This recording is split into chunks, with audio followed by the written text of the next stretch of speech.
This module is Living in Harmony and Following Our Star. Creating and maintaining a graceful balance between independence and intimacy within our relationships is one of the challenges of our time. It is wonderful to realize that each partner's independence is actually the touchstone for a healthy relationship. The culture we live in gives us no models for how to be in relationship, while we keep the focus of our lives on ourselves and valiantly do what we love. In the world we live in, it's not uncommon for each partner to give up their sense of freedom as they try to create closeness with one another. What we finally find is that if we are going to live our dreams, we have to do it ourselves. Not only that, we have to do it by ourselves. Our partners are pursuing their own dreams. We are on our way and living the life that unfolds in front of us. Surely, many couples will have shared dreams, and the fulfilling of those brings a special shared intimacy, which is beautiful. Whether we're sharing a vision with our partner or following our own, we resolve to continue seeing and honoring ourselves in our own life. We stay on our side of the river of life. We are responsible to tend our side of the river and live securely on it. True intimacy arises spontaneously between two people who keep a clear eye and live their individual lives while freely and with joy practicing the second aspect of intimacy, into you I see. When both partners maintain their independent banks of the river, the safety allows them also the freedom to explore the third aspect of intimacy, into me I let you see. When we feel respected for who we are and how we are creating a life that we love, it is easy for us to let our partners into our private realm. Certainly, we will always have our secret selves, yet the safe space we create together allows us each the ease and contentment to joyfully reveal ourselves. I believe that the world needs us each to be true, both to ourselves and also to our relationship. We have the ability to walk forward in this life. We can each stand for something. We can show up for the newness of each day. When we live in integrity, we do what we say we're going to do. We follow through on our plans and keep our promises. We can consistently check in with our hearts and be true. In reality, we each have the freedom to move, grow, and be more ourselves each moment. One of the hallmarks of being human is to grow and change. We have to allow for that in the way we come together in relationship with our beloved. We may wonder, how can we be in a healthy relationship? There is no set of foolproof rules. We have to make it up as we go along. We can create it. We are capable. Yes, we'll make mistakes. We don't mind. I believe that freedom is one of the essential human needs. If we were created with free will, can't we give it to one another and to ourselves? We may perceive, although our perception may not necessarily be reality, that our partner wants us to be different in some way. We may try to be what we perceive they want, but we can't be different. We just are. Of course, we're changing because change is the nature of life, but who are we becoming? The very person we already are in essence. Each of us emerges from within ourselves, just as a tree emerges from a seed. An oak tree always grows from an acorn. An acorn never produces a maple tree. The key to living in harmony with another who may be and probably is quite different from us is acceptance. First, we accept ourselves as we are. Then we accept one another. Then we each and together celebrate being the glorious people we are. If we are going to have a long-term ongoing relationship, we must accept one another unconditionally. This does not mean that we necessarily like everything about our partner or ourselves either, for that matter. It does mean that we allow our partners to be themselves and we allow ourselves to be ourselves. We often find that the extent to which we accept ourselves and allow ourselves to be exactly who we are is the extent to which we can accept and celebrate the beautiful being our beloved partner is.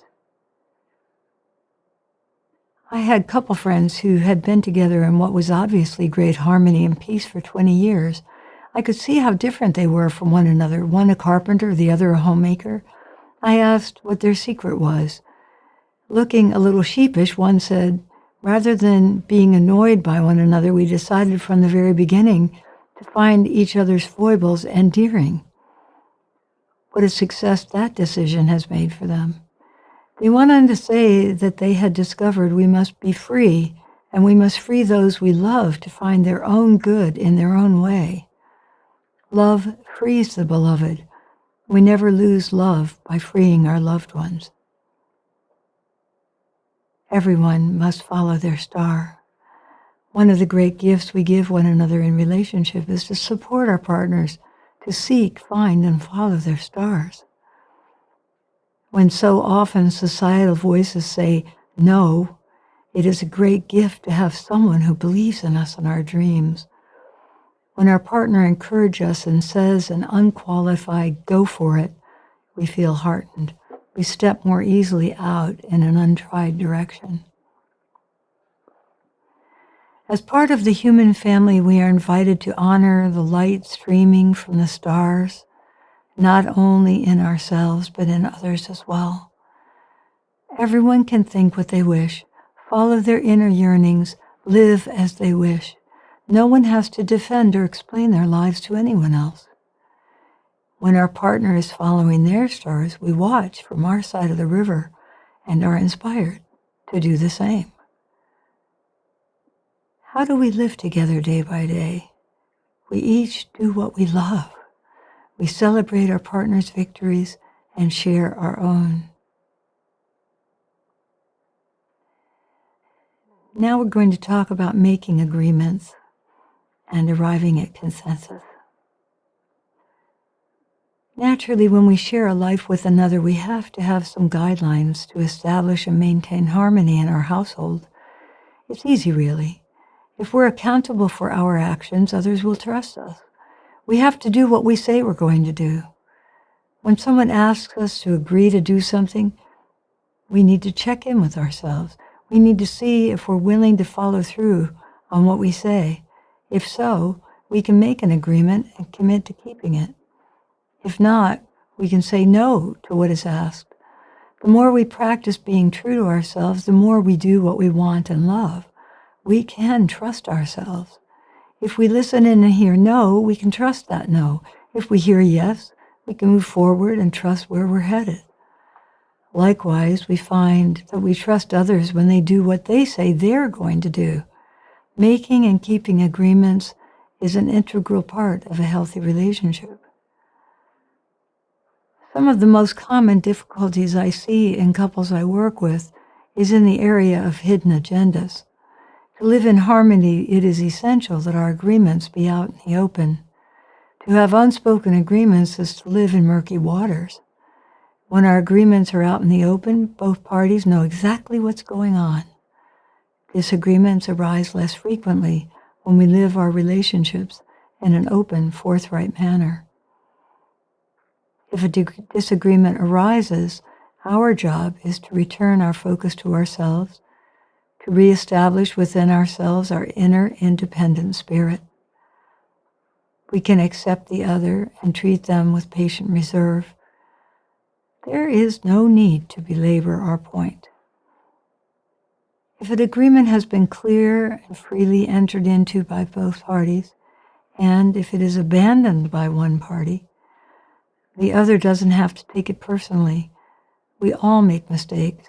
We have lapses in our vigilance and how we treat ourselves and others. Returning to our equanimity is enough.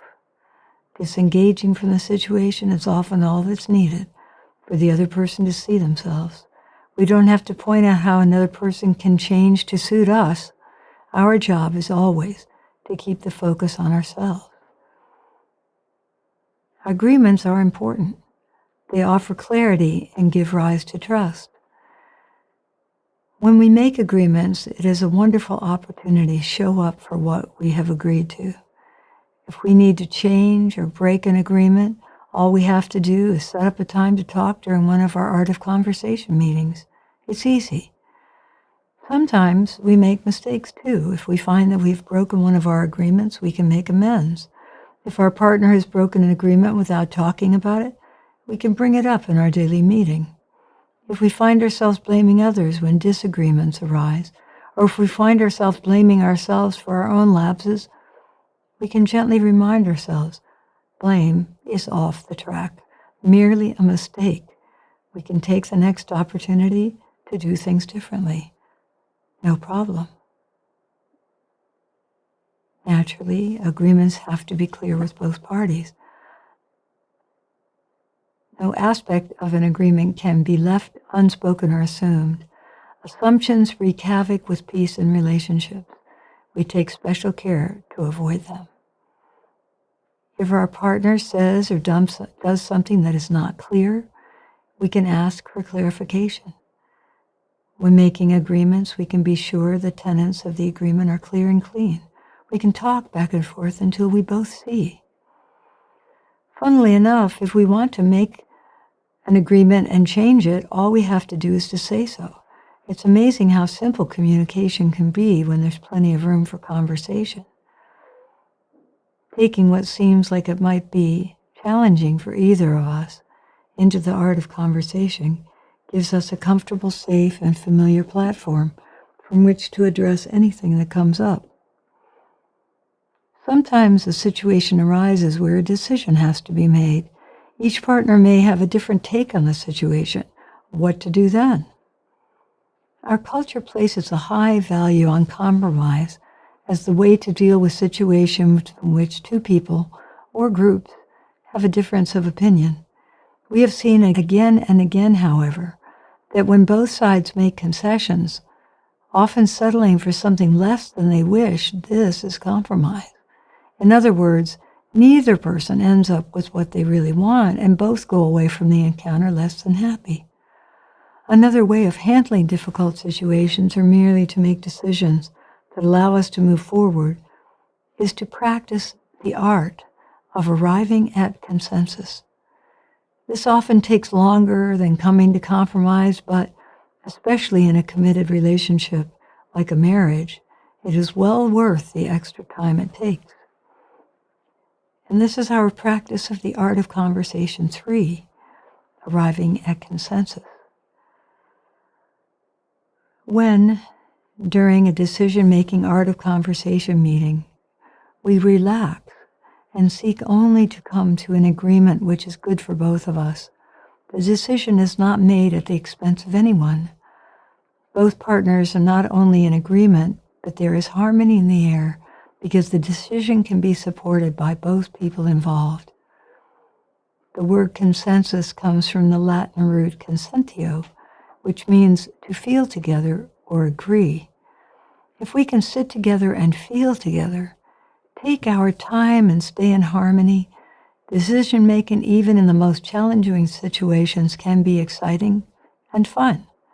The wonderful thing is that when we make decisions by consensus, both of us win. We strengthen our relationship by making decisions based on consensus rather than compromise.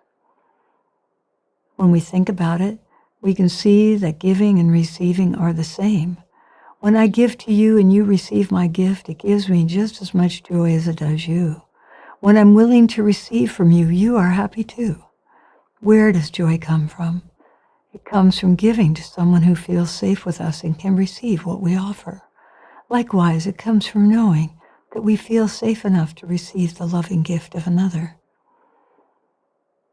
Arriving at consensus can lead to harmonious decisions about starting a family, moving to a new community, changing careers, or just whether to hang a special painting over the couch or over the fireplace. Decision-making takes on a whole new import when we become part of a couple where each partner has an equal voice. Certainly, there are decisions which affect one of the partners more deeply. If one of the partners was offered a job which would require a move to another state, many factors would go into the decision-making process. Sometimes a couple may decide to take turns fulfilling big dreams or long-term goals. With harmony as the goal, making decisions in the format of the art of conversation and arriving at a harmonious consensus keeps the peace we wish for in our relationships. Another interesting point is that when the conversation is going back and forth, we can hear each other. We may have a strong opinion at first. We may think we will never see the other person's point of view. When we speak from the heart one after the other, we begin to see into our partner, into you I see, and our firm opinions may begin to change. That often happens on both sides of the conversation, and coming easily to consensus is the natural result. It would be pie in the sky, though, if challenges never arose in an ongoing committed partnership. The next module will look at challenges and offer a new way to deal with them.